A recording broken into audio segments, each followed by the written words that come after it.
देखो किसी को आने जाने में दिक्कत ना हो। ये भाई खड़ो भाई, बस मैं 5 मिनट में अपनी बात खत्म करूंगा। आज बहुत दिन बाद जिस तरीके से आया हूं वो बहुत दिन बाद आया हूं, जैसे मैं आता था। ये मेरी कर्मभूमि रही। यहां मैं सन 2002 में आया था, 21 साल पहले। और जब यहां मुझे लाड़ प्यार मिला, पूरे राजस्थान में आरक्षण आंदोलन में मैं था, और मैंने अकेले गुर्जरों की लड़ाई नहीं लड़ी थी, मैंने दलितों की भी लड़ाई लड़ी है।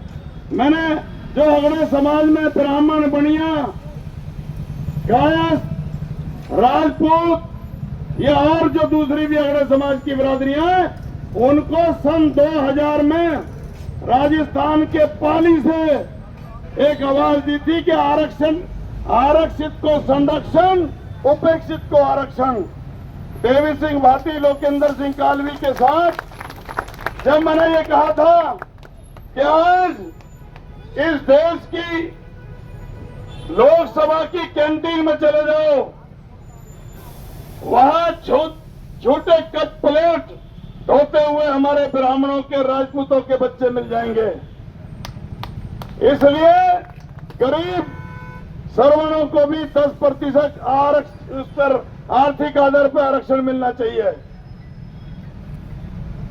तो वो अब 2 साल पहले ही वो लड़ाई मेरी पूरी हुई और आरक्षण मिल गया।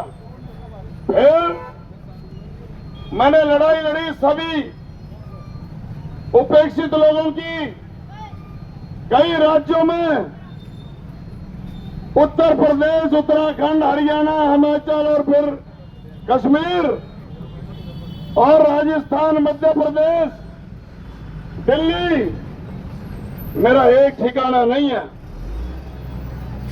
जो भी दुखी दुख दर्द लेकर के मेरे पास आ गया, मुखिया उसी का हो गया। यहां भी मैं आया था, लोगों ने मुझे प्यार दिया, मैंने अपना घर बना लिया। और घर कोई जो बनाता है वो जाने के लिए नहीं बनाया करता, क्योंकि मैं उत्तर प्रदेश से आया था, वहां बहुत अपराध था,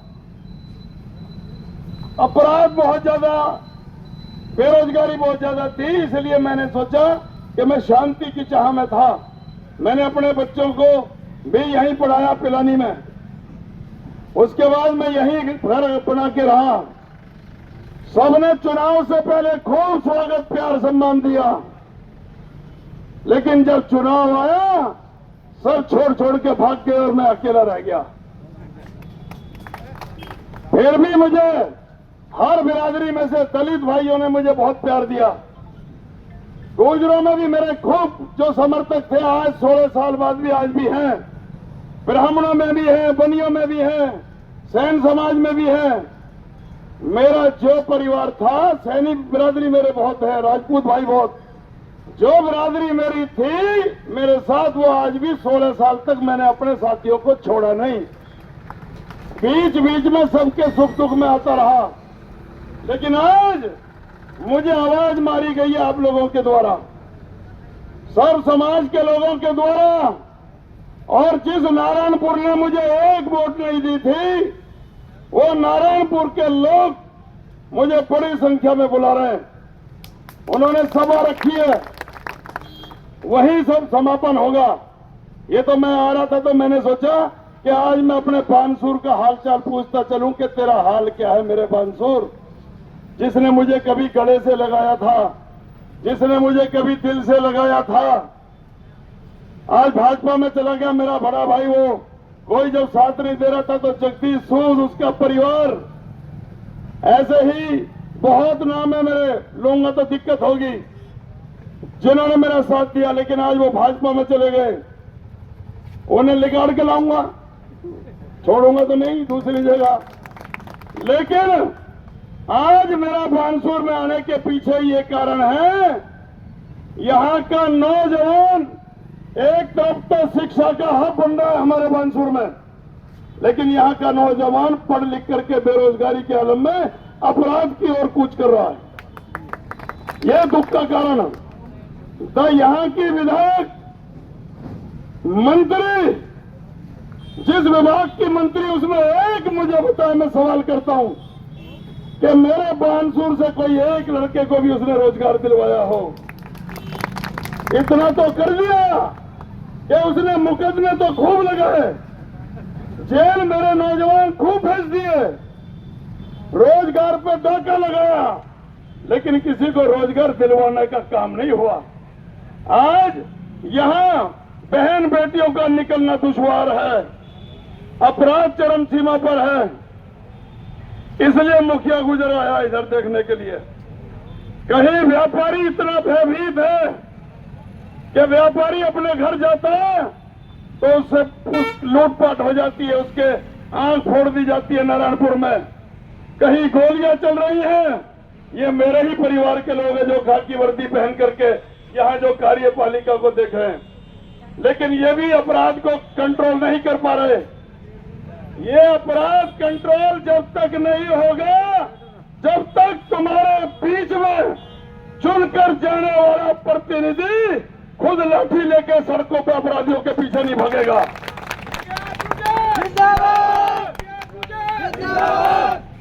अपराधियों की कमर तोड़ना और अपराध पर नियंत्रण करने का काम, लोगों को सुरक्षा मुहैया कराने का काम, ये हमारे जनप्रतिनिधियों का काम है। लेकिन यहां तुम्हारा कोई संविधान में ये लिखा है कि जो चुनाव जीत कर जाए वो सदन में आवाज उठाए, और जो मेरी तरह चुनाव हार गया उसको सड़क पे कोहराम मचाना चाहिए, सड़क पर आवाज उठानी चाहिए। ये बाबा साहब भीमराव अम्बेडकर जी ने हमें सब ये अधिकार दिया संविधान में। लेकिन यहां जब तुम्हारा चुनाव हुआ, ना एमपी सांसद तुम्हारे बीच में, ना विधायक तुम्हारे बीच में, ना मंत्री, तो यहां अपराध कैसे नियंत्रित होगा? यहां कैसे लोगों को जान को सुरक्षा मिलेगी? कैसे व्यापारी यहां पे भय से मुक्त होगा? कैसे? क्योंकि जब प्रतिनिधि प्रशासन को कंट्रोल में रखेगा तो यही कार्यपालिका, इनको पता होता है कि क्राइम किसने किया, अपराधी कौन है। इसलिए इस बार जिसको भी चुनो, कोई लठैत होना चाहिए मुखिया गुजर की तरह, जो यहां इस बात की गारंटी दे कि 36 बिरादरियों के साथ अगर न जाति का भेद हो जिसके मन में, ना अमीर का ना गरीब का फर्क हो जिसके मन में, वो प्रतिनिधि चुनो। और फिर तुमने ठेका ले रखा है कि इसी के हाथ की रोटी बनी पोई हुई खाओगे। 10 साल तुमने खूब फुल के मार लिए, बहुत मजा आ रहा होगा तुम्हारे लड़के जब जेल गए होंगे।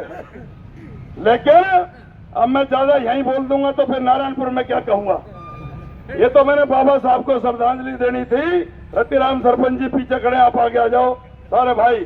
तो मैं ये कहना चाहता हूं कि ये जो चुनाव होता है, ये बाबा साहब ने ये अधिकार दिया है कि ना तो इसमें कहीं जाति की बात, ना क्षेत्र की बात, ना कहीं मजहब का कोई रोड़ा।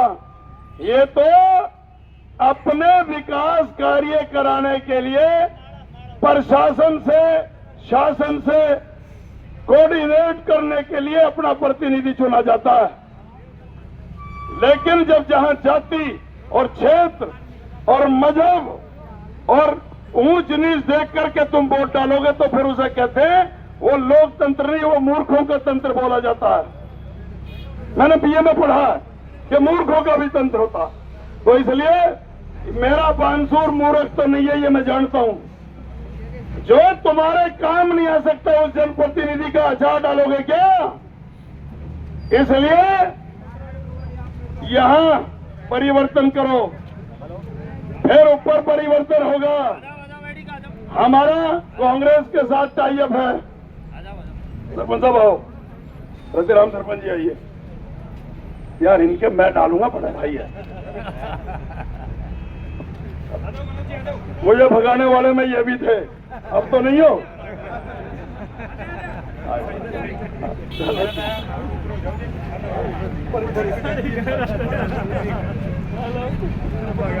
तो